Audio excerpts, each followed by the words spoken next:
За баярлалаа. Би нэг юм асуух гэдэг юм аа. Дээд шүүхийн даргаыг тэгээ шууд их хурлаар орж ирэхгүйгээр томилчдаг юм байна. Прокурорыг ерөнхий прокурор нь болохоор оруулж санал хуураадаг юм байна.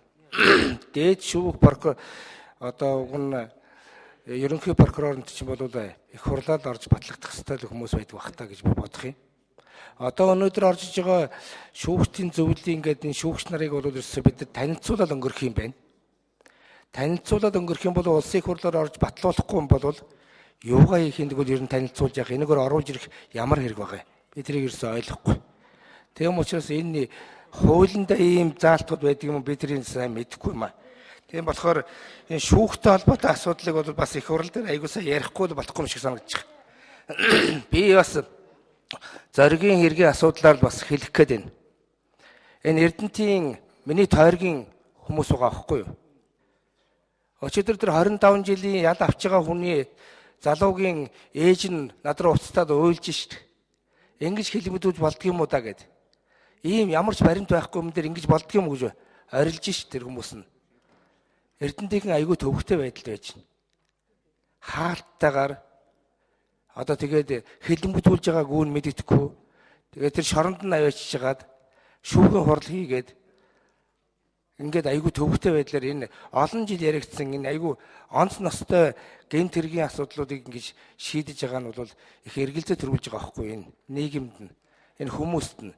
Тийм учраас би даваасран гишүүний яриад байгаа тэр зарим нэг асуудлууд нь үнэхээр ингэж батлагдж байгаа маа гэдгийг бол шаардлагатай байдаг юм бол энэ иргэдтэй энийг ойлгуул танилцуулж хийж өгөхгүй бол болохгүй юм байна.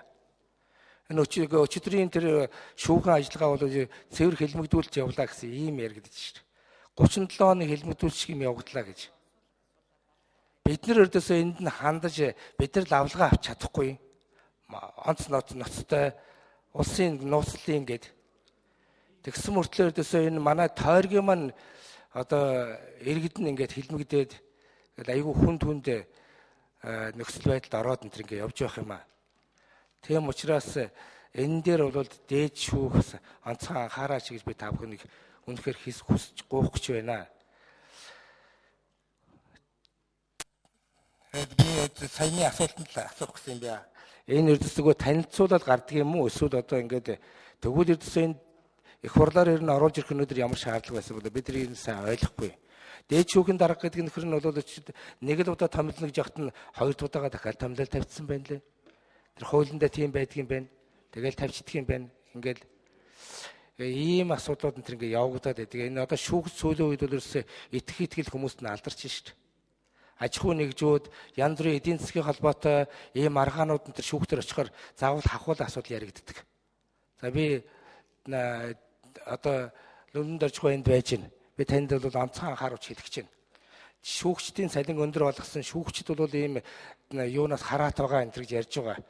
Одоо тэр хахуул махуулаас хараат байгаа шүү. Худлаа шүү. Би дахиад танд хэлье. Худлаа.